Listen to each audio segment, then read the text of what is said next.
All right, we are on two word problems titled The Old Orchard. All right, I really like problem number one. It's got some good stuff. Okay, so let's start by reading it. A cherry orchard has an area of 198,990 square feet. If it is 396 feet long, find the width. Okay, so I'm going to start with my cherry orchard here. And it tells us that the area is 198,990 square feet.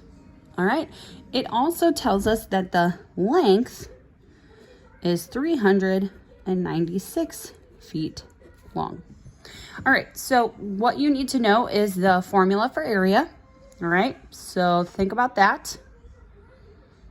Yes, area is length times width.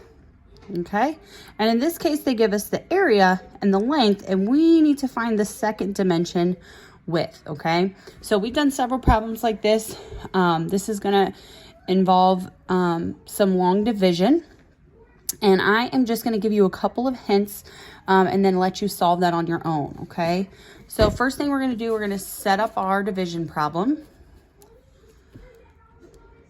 So if we divide the area by the length, then we know we're going to be left with the width. All right, so do not use calculators. Not allowed. All right, you can do this problem. So one thing I want you to think about is using estimation. So I don't know what 1,989 divided by 396 is off the top of my head. And I'm thinking you probably don't either. But I do know that 396 is really close to 400. And I know that 1,989 is really close to 2,000.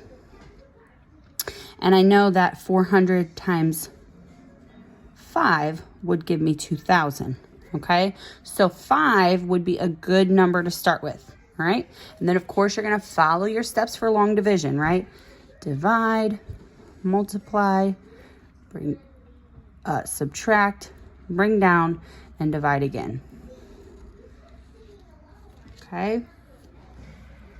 All right, so there's little hints to get you started, and I will also tell you on this one, you're going to have a remainder at the end, right?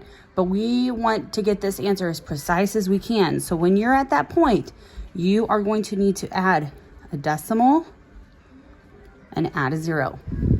All right. Okay, let's take a look at the second one. Okay, hey, let me finish this real quick, okay? Okay. All right, on the second one, this isn't my favorite problem because they put quarts and pounds in here, and so it makes you think that you're going to need to do a conversion. But I'm just going to go ahead and tell you right now, you are not going to need to do that, okay? It's just something they're trying to confuse you with, I guess. So let's read it first. A single cherry tree produced 44 quarts of cherries this season. If the total weight of the cherries was 74 8/10 pounds, what is the weight of 1 quart of cherries? Okay, so the fact that they're using quarts and pounds, those are two different ways to measure things, right? Quarts is like volume and pounds is like weight. So really, this is just a simple division problem using a decimal, okay? So you're going to take the total weight of the cherries divided by the number of quarts. Okay, and that answer there is going to tell you what is in 1 quart of cherries.